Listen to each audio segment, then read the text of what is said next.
নিয়ত করছিলাম মোবাইল আর খারাপ কিছু দেখব না, কিন্তু হঠাৎ করে আল্লাহ আবার ফাহেশার মধ্যে চলে গেছি। রাস্তায় বের হওয়ার সময় নিয়ত করে চক্ষু নিচে নামায় যাব, কিন্তু চক্ষু তোলার পরে চোখের গুনাহ হয়ে গেছে, কানের গুনাহ হয়ে গেছে। আল্লাহ আমি ফাহেশা করে ফেলেছি। আল্লাহ বলছেন নবী আপনি জানান, ওয়াল্লাযীনা ইযা ফাআলু ফাহিশাতান আও যালামু আনফুসাহুম যাকারুল্লাহ,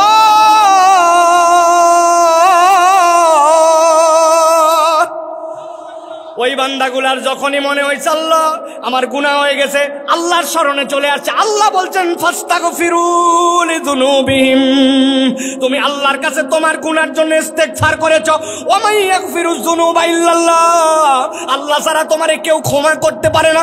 বান্দা আল্লাহর তোর গুনাহ ক্ষমা করবে, কিন্তু বান্দা তোর এই ইস্তেগফারটুকু আল্লাহর কাছে জিকির হিসাবেও লেখা হবে।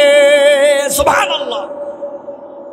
আল্লাহ রাব্বুল আমিন লালে লাল করে দিচ্ছেন বান্দাকে, বান্দা তুই পাবি আর পাবি, তোর পাওয়ার কোনো শেষ নাই।